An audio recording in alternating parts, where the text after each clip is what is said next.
Mais lingi kolobate que sokozo sambela, nde ba problème et koko melote non.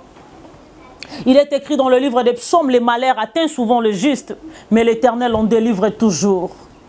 Na lingina lo baba problème e koko melo ba flow e koya bitumba e koya na bombo ina yo me kolemba lo sambo te tala muto matina lo sambo simbi lola moembi moko aloba o simbi lo sambo simbi lola la force ba problème ezo la ta vie na poko ko luka nzambe to zo luka nde batu cherche Dieu.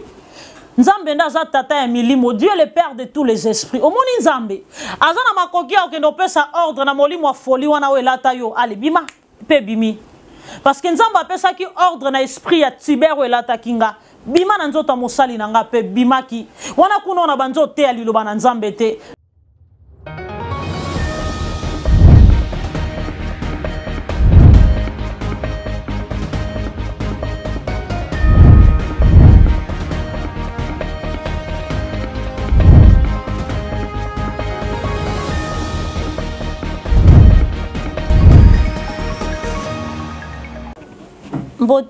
Mbote na bandeko balandi instant devant le trône. Émission ils a toujours présenté na votre humble servante dédiée la sœur Pris Kambouzi. Bisika ils ont mis bino nzambalo la apambola bino apambola non seulement bat balinga kolandanga mais bat bayoka kamaloba oyebima na monoko nanga pe batsaka ngo na misala. Nzamba pambola pe sous la servante dédiée azala toujours pembe na maman na gospel. Que Dieu te bénisse. Aza toujours wana aza pembe na mama bango. Alors nzamba pambola batu nyonso balandaka liloba na nzambe oyo bimaka na nzela nanga bayokaka pe batsaka ngo na misala. Il est écrit dans la parole de l'Éternel: Errez l'homme qui ne marche pas selon les conseils des méchants, qui ne s'arrête pas à la compagnie de mon cœur, mais qui trouve son plaisir dans la loi de l'Éternel. Skoyoka avantage ya moto ayoka maloba nzambe atsaka ngo na misala. Bible lobi là, nous sommes dans le livre des psaumes, psaume chapitre 1er. Il est écrit: Errez l'homme qui ne marche pas selon les conseils des méchants, qui ne s'arrête pas sur la voie des pécheurs et qui ne s'assied pas en compagnie de mon cœur, mais qui trouve son plaisir dans la loi de l'Éternel et qui la médite jour et nuit. Yoka avantage on a lingena loba. Il est comme un arbre planté près d'un courant d'eau qui donne son fruit en sa saison et dont le feuillage ne se flétrit point. Tout ce qu'il fait lui réussit. Il n'en est pas ainsi. De méchants, ils sont comme la paille que le vent dissipe. C'est pourquoi les méchants ne résistent. C'est pourquoi les méchants ne résistent pas au jour du jugement, ni les pécheurs dans l'assemblée des justes, car l'Éternel connaît la voie des justes et la voie des pécheurs mène la ruine. Avantage yako yo kamaloba na nzambe kotango na misala nzambe soko zo salela ye ozo yo kamaloba na ye ozo tango na misala ozo vanda na bato batonga batute bato ba pesa bato ba pasi na mitema te parce que za moto mosusu okosala ebolamu na ndenge nyonso kokeli kosalela ye mais soit sepeli ya récompense mabe osala ngo ka poza muta motema mabe mais nzambe siko apekisi biso ba oya ye to vanda pembeni ya bato wana te to se comporter plutôt malamu pour que comportement na biso nde kosala bato ba otambola malamu te bato ba osala volonté nzambe te ba ya epai na nzambe amen esengwa moto ayoka kamaloba nzambe patsa ngo na misala Josué en 8 ezoloba na biso ona nzamba oloba na Josué: je suis avec toi comme j'ai été avec Moïse.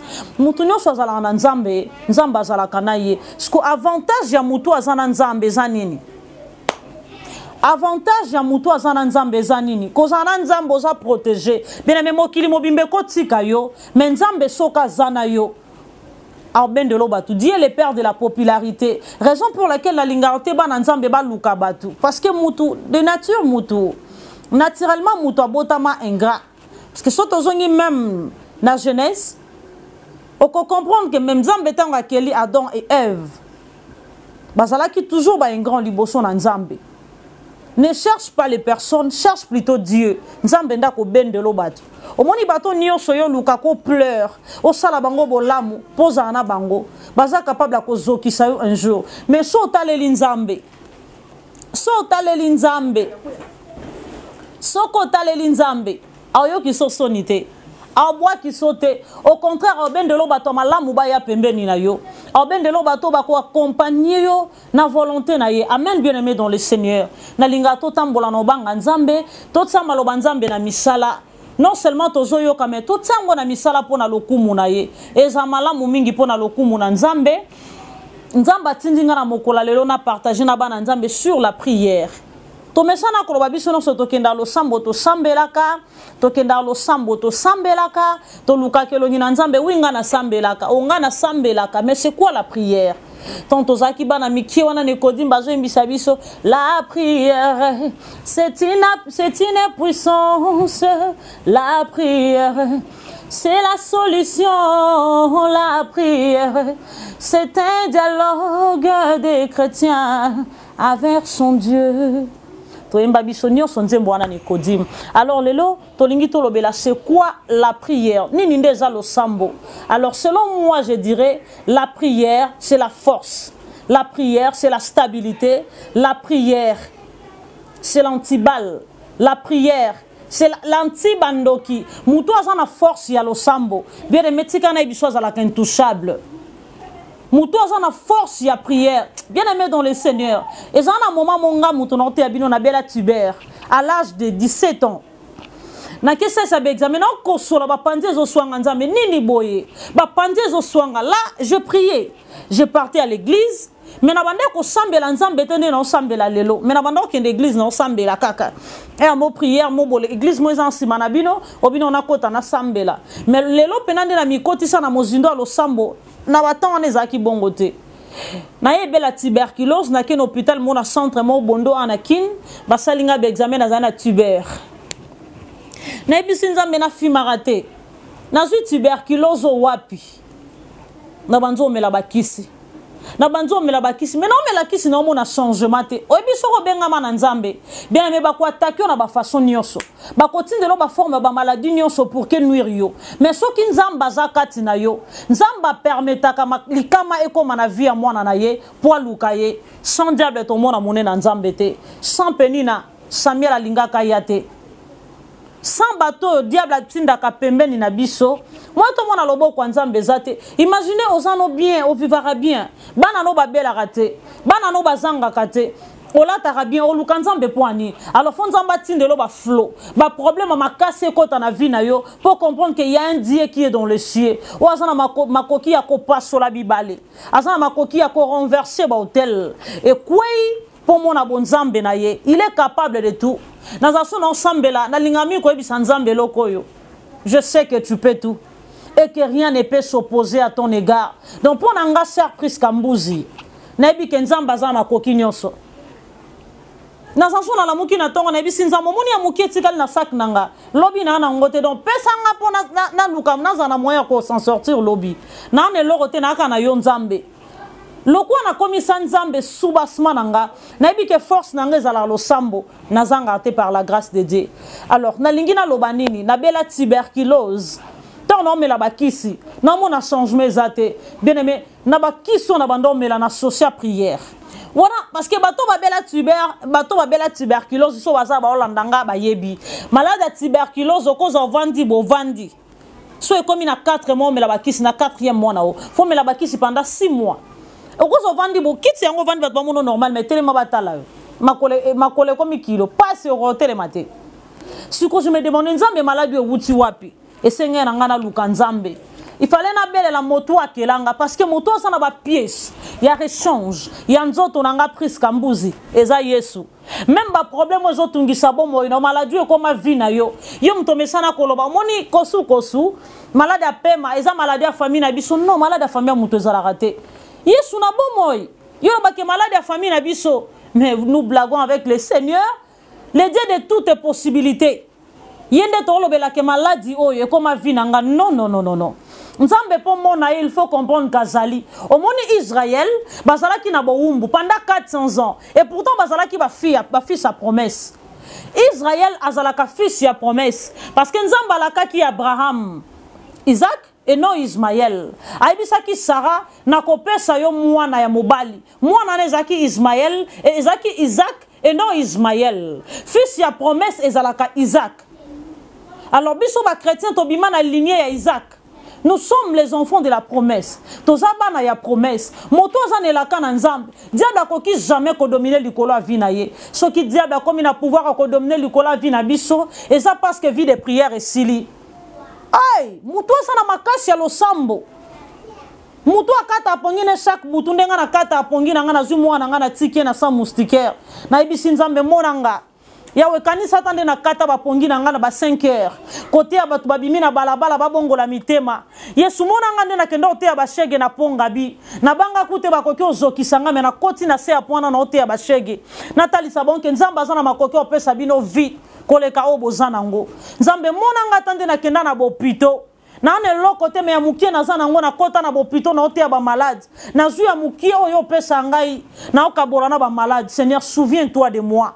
Ba problème to okutana nango des fois tous incapables de rappeler nzambe o to salela ye pour amimoni samakati na bomo ina biso to kutana na nzambe na moyeni ni nzela lo sambo ne na otu koloba lo sambo eza force ya mwana nzambe bien menga muto na ote na loba no lo sambo eza force nanga son nzambe tende na teleminde na otelemate ba problème aminene uta okomelanga nzamba longi singa nzamba bimisanga toujours son et sauf nzamba sala toujours nazana kimia tango nazonga na sama colonel na lingina lela aibisinga calme-toi, je suis avec toi mais lingi kolobate ke sokozo sambela nde ba problème ekoko melote non.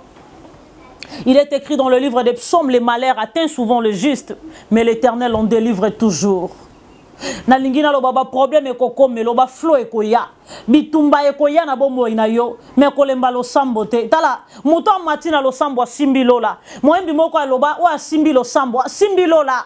La force de la prière na ebi nini prière et salaka bien aimé ngana kendo bota na césarienne na kendo bota na ebi ke il faut na bota na césarienne parce que échographie la kisaki déjà que no bota na césarienne moi na zakinga na position siège mais na comme na hôpital ezo simbate babandi ko négocier pour na bango bambongo ezo simba na soko kalisute na mona liwa alors na hôpital déjà ba te belé balandenga pour bomanga wana na lobango spirituellement mais nazaki forte na prière nga diable akolonga ngate obundisanga molonga ngate soka bundisinga eza pas kende ko senga autorisation pas kolona nga eza Yesu même diable pas simba vie à Job asenga ki autorisation et pas nzambe nzamba ibisa ke simba biloko ne me ko simba vie na yete alors diable permetta ki nzamba permetta ki na diable abotolanga nyonso ayiba o ezalaki stabilité nanga même mbongo ya garantie ba mela mais à permettre na simba mwana nanga na maboko bien aimé na komi na hôpital na kufande ninga nazana moto kati nanga. La Bible dit notre Dieu fait de ses anges les vents et de ses serviteurs le flamme de feu. Pourquoi ma flamme de feu il faut ala na force ya lo sambo ngana luka nzambe na kata pongi na ngana butu na ebisa nzambe na zaka na yo nga so tiki nga mutu muso azate so lingi ba seka nga tika nunga parce que ngana talela kayo pona yebo yo kisaka sonite nzamba yo kisanga soni ndeni pona luka ke na mabolongo nanga. Alors na lingina lobela sur la prière. Thème auto décortiquer la mokola lelo, c'est sur la prière. Nous allons lire un verset avec vous. Prière ezana makokia ko sala o bata mokili bakokite. O mona ta masque de verso balati sayo. O kenda ko lukela ngona kende pa kumukanga. Na kende po luka docteur nani. Na kende luka soki kingani. Nzamba zana makokia olongolango.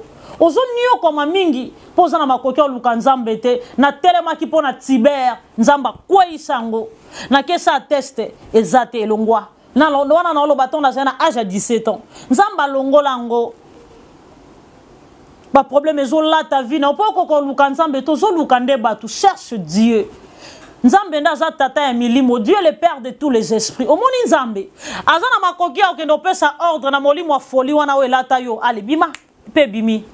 Parce que nzamba apesa ki ordre na esprit ya tiber la takinga bima na nzota mosali nanga pe bimaki wana kuno na banzo te aliloba na nzambe te na osambela un pas dedans un pas dehors mais nzamba lola ayoka lo sambo nanga. Pourquoi? Parce que na comprena ki nazwa ki conscience Israël bazaki fils ya promesse ne na bande koloba obi conteste que nzamba ebi misabango na boumbu tant va comprendre qu'il faut to luka nzambe. La Bible dit Israël crièrent à l'Éternel. Dieu dit je vis la souffrance de mon peuple qui est en Égypte. Je suis descendu afin que je puisse les délivrer. Olingo ba ke kala na ti bando sambela nzamba bando yokate. ti bazala ki nzamba banda omona te esenge baluka ye nzamba sala mutu na état de conscience te nzamba linga mutu a reconnaître que azanzambe omoni so comprendre kaka azanzambe ndo mimoni sama skolo lenge ni nokoki ko comprendre que Yesu azanzambe po luka ye o luke na moyen moko na nzela lo sambo. Nous lisons avec vous, nous sommes dans le livre de Daniel. Daniel chapitre 1er. La Bible dit: la 3e année du règne de Joachim, roi de Juda, Nabuchodonosor, roi de Babylone, marcha contre Jérusalem et la siégea. Le Seigneur livra entre ses mains Joachim, roi de Juda, est une partie des ustensiles de la main de Dieu. Nabuchodonosor emportant des ustensiles au pays des Chinéars, dans la maison de son Dieu, il les mit dans la maison du trésor de son Dieu. Le roi donna l'ordre à Ashpenaz de ses eunuques. Nous sautons parce que lecture est à moi moulaï na lingito sauter pour la meilleure compréhension. Daniel chapitre 2, le verset 1er. La seconde année du règne de Nabuchodonosor, Nabuchodonosor eut un songe. Et il avait un esprit agité et ne pouvait dormir. To sauter to na 9e verset. Si donc vous ne me faites pas connaître les songes, la même sentence vous enveloppera tous. Vous voulez vous préparer à me dire des mensonges et des faussetés en entendant que les temps soient changés. C'est pourquoi dites-moi les songes et je saurai si vous êtes capable de m'en donner l'explication. Amen, bien-aimés dans le Seigneur. T'as la force, il y a le sambo. Et ça va te comprendre, pardon. Bien-aimé, il faut te sosola. Tozo nyo kama po tozo koko lukanzambe te. Problème na yo nzamba atela ki yo yango déjà na porte ya ndaku na yo. Mais azozela o luka ye po zwa yango. Yo ke luka ozo ke no luka solution musika. Menzo ka solution na porte ya ndaku na yo. Po zwa yango, il faut consulter nzambe. Omoni nzambe ba luka kaye. Nzambe ba luka kaye na lo sambo. Il est écrit: cherchez l'Éternel pendant qu'il se trouve. Or, la Bible me rassure dans le livre de Matthieu, chapitre 21, le verset 22, tout ce que vous demanderez avec foi, par la prière, vous les recevrez. Donc, Nzambe soko zolukaye, yakano kana kondimana yo, asenga biso motema. Makomi na Nzambe zolo baba se présenta kaliboso na Nzambe, maboko pamba te. Eza mbongo te. Peut-être to limbo la ka verser en mabe parce que comme si je na biso na moment na l'église ebele ceux qui balingi ba senga offrande ba yaka na ndako Nzambe maboko pamba te oui et pas Nzambe ba yaka maboko pamba te ba memela ke motema parce que Nzambe atala mingi motema. Il est écrit: l'Éternel Dieu ne considère pas ce que l'homme considère. L'homme voit ce qui frappe aux yeux, mais l'Éternel Dieu voit les cœurs. Mutumso comme on a zo tambolo zo sekaye mendo nzo kayo na Nzamba poni. Tala Isaïe selon ye ayeba ki ete na bana na inyo swaboti bakozwa ba oya bambinga nzoka Nzamba tala kamingi motema amona motema ya David na kati zamba David na kati zamba Nzamba otala motema mema motema ne pa ina Nzambe yango nde Nzambe azana ngo posa na bande koloba na ne asuka ya Nabuchodonosor aloti ndoto bien-aimé yo loti ndoto bayaka na ndoto ba pesu explication abengi ba conseiller na nyonso bato balimbolela kaye bandoto asangisi bango nyonso na lalite na butu esprit na nga eza agité na loti ndoto na bosani bo pesa nga explication ya ndoto wana bo ebisa nga ndoto nino nga na lotaki na bosani en plus bo pesa nga explication na ko salango bayaka na ndoto bato ba pesu explication. Mais Nabuchodonosor ayeba expliquer ndoto na ya lotaki ya bosani. My God, yo loti ndoto na yo bosani mais oye e pa bato na yo mayele ba yebisa yo ndoto na yo lotaki na explication nango ezalela wapi. C'est impossible. Or l'impossible n'est pas Jésus. Or l'impossible n'est pas Dieu. Israël liboso mer rouge. J'espère que bato bele bazaki ana de fois bandolo ba Moïse ana problème a mutu. Mère yango to katsa ndenge nini. J'espère que parmi foule ya kofinga pe bazalaki parce que ti ba komi liboso mer rouge pour ba komati na niveau yebisa Moïse est-ce qu'il n'y a-t-il pas de sépulcres en Égypte pour permettre biso to akufa ana désert c'est que za bato bande ko finga donc ti ba otambola open azali boma na mutu na ye ba yo ko finga pe bazalaki bando ba Moïse opena na problème mère yango to katsa ndenge nini ba komi liboso mère ba boaka miso na sima pharaon alors pharaon autant jadis azalaki moto ko sakanela te ba ibinenge pharaon malmena bango ba ibine pharaon maltraita bango alors batala na sima pharaon or il y a un Dieu qui est dans les cieux. Or, il y a un Dieu qui est dans les cieux. Or, il y a un Dieu qui est sans limite. Nzamboa paso la kabibale. Nzamboa renverse sa kabotel. Nzamboa quoi il sa kaba limitation. C'est Jésus. C'est Jésus. Tant que Israël ba gangi et pas ya Moïse. Moïse a tali likolo. Nzamba lobi na yebi sabango ba fanda kimia. Baye o bazomona wana bakomona ka bango plus jamais soko tali nzambe omoni banguna na yo nzamba azana makoki ya kosala ete omona bango lisusu te omoni bayo bazoni yokola yo nzamba azana makoki ya kosala ete bakanga minoko na bango. Amen, bien-aimé dans le Seigneur. Nabucodonosor aloti ndoto aye ko benga batuna ya maele bo pesanga explication bo bandana ko ebisanga ndoto ni na lotaki na bosani en plus bo pesanga explication ezali la wapi siko yoka impossible yoka le Dieu de l'impossibilité. L'impossible n'est pas Jésus, l'impossible n'est pas Dieu. Wana totangi na bino Nabucodonosor apesi bango condition tanga Daniel Mobimba oko comprendre nazo sauter pour la meilleure compréhension na bike moi na nzambe nyonso wa banga kanzamba zanga Bible te.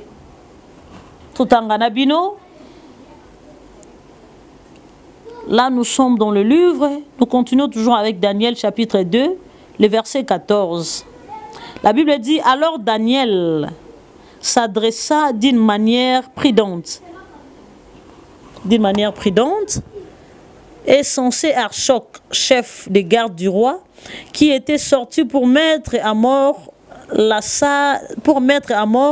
sages de Babylone. Il prit la parole et dit, Archoc, commandant du roi, pourquoi la sentence du roi est-elle si sévère? Archoc exposa la chose à Daniel. Et Daniel s'est rendu vers le roi et pria de lui accorder du temps pour donner au roi l'explication. Ensuite, Daniel alla dans sa maison et instruisit de cette affaire Anania, Michaël et Azaria, ses compagnons.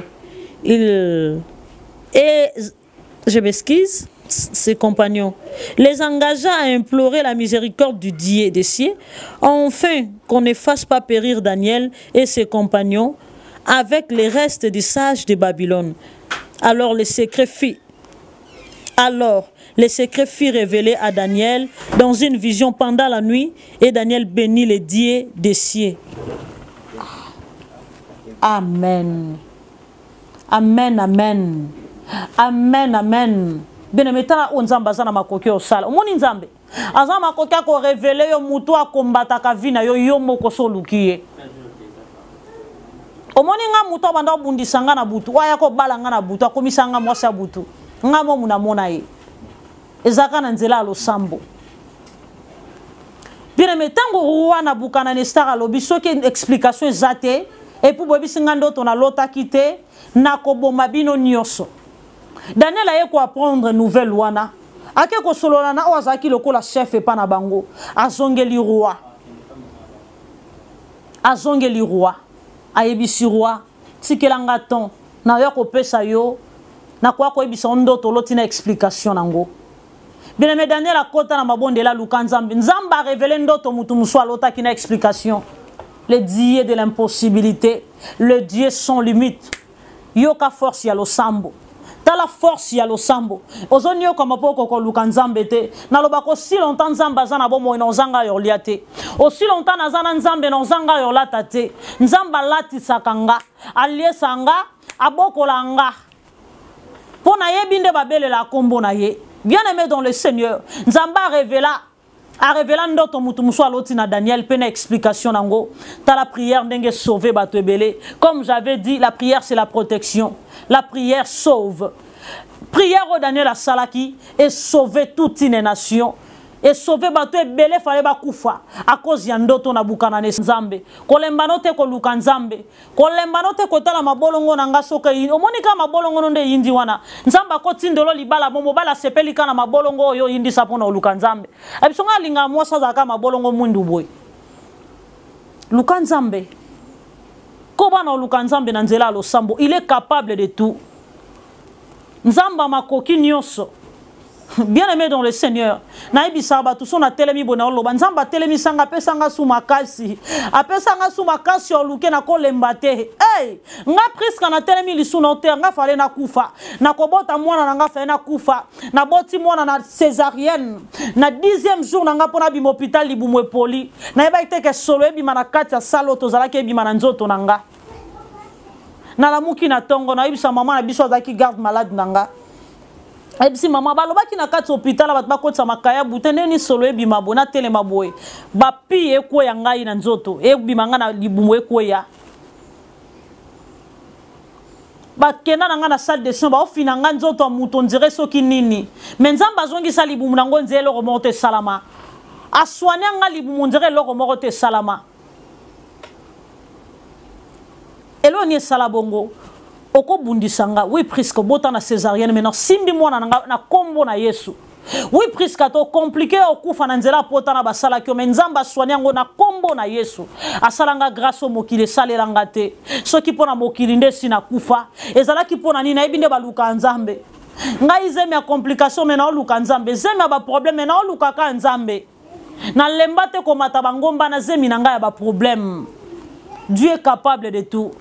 Luka nzambe na losambo ta olongolo soni luka nzambe pona ba femme de nuit ane so tungisa yo pona ba blocage ozo vivre omoni humiliation zo tungisa yo nzamba zo aka nkembo na azo aka nkembo na sa humiliation wana na uto landa nzembo mona aka kengo lobi na bitena na yemba nzembo wana il y a Dieu dedans qu'il veut tirer aussi sa gloire dedans. Donc ça m'a ramusu nzamba kotisi na bomo ina yo parce que olinga zo nkembo mona problème na yo olinga zo nkembo mona wezo lekelo mayele yo ndo comprendre te luka no nzambe nzamba lola pambola muto nyonso yo ki lilobane na mokola lelo. C'était la humble servante de Dieu, la sœur Priska Mbuzi bisika ezwami biso nzamba pambola biso non seulement tozo yo kango mais photo tsango na misala photo tsamba loba ona misala pona yo muto landa ngai yo muto kontina kolanda liloba na nzambe na nzela nanga nzamba otuna yo nzamba otuna yo. Il est écrit dans le livre de l'Apocalypse na linga version na mingi même na be mission mingi na sala na loba version na mingi et ko bimande tautologie mais un message mobimba na pesaka. Psaume Apocalypse chapitre 22 le verset 12. Voici je viens bientôt et ma rétribution est avec moi pour rendre à chacun selon ce qu'est son œuvre. Moni Yesu tango ya afuta mutu na mutu selon misala na ye même nga Priska Mbuzi on ote abino soki na sale la maloba na nzambe te nzambe ofutanga selon misala nanga donc na bande côté abatu mena sale la makambo na te abatu te ayo afuta moko na moko selon misala na ye ya ko bangeza mingi na ibisa nzambe sunganga na koko banga yo pona yebite mokolo nini okoya na boyi mokolo Yesu akoya tozo tutana na ba païen et c'est Priska yo anda te abatu to kutani wapi ezala soni pona kombo na yo nzambe sunganga na sala mokano na yo pardon yango nde na yebisa nzambe yango nde na yebisa mokonza milimo parce que nga vi na nga c'est Jésus bomo inanga mobimbeza Yesu na yebike un jour même si aujourd'hui je vis le contraire un jour il finira par essuyer mes larmes. Il finira par confondre mes ennemis. Parce qu'il ne ment jamais. Ce grand Dieu ne ment jamais. Ne ment jamais. Tokomi na suka émission na biso instant devant le trône. Na lingi na pesa mbote na ba nyonso bazwaka ton ya kolanda émission o bato ba soutenanga pe na ba prière. Bato ba motivanga ma sœur Priska. Kolembate. Ozana parole. Oye biki sakabato ebele kolembate obengama na nzambe. Là je parle de mon pasteur le révérend Jacques Mbia bisika azali nzamba bomba elisusu nzamba batela libota na e parce qu'il est écrit vous me servirez et moi votre Dieu je vous bénirai. Non seulement je vous bénirai mais je éloignerai de vous la maladie et la mort. Nzamba lola pese longue vie à continuer na ko bomba ye nzamba pambola mama Solange bisiko zali ma maman nebi kozo lukanga in internet ba ute ko yibanga téléphone nzamba lola a bomba yo a continuer ko batela yo Nzamba lola a continuer ko soutenir libota na yo. A continuer ko soutenir pour na motema malamu la kisaka pour na bana na Nzambe. Nzamba pambola gospel pululu. Que Dieu vous bénisse.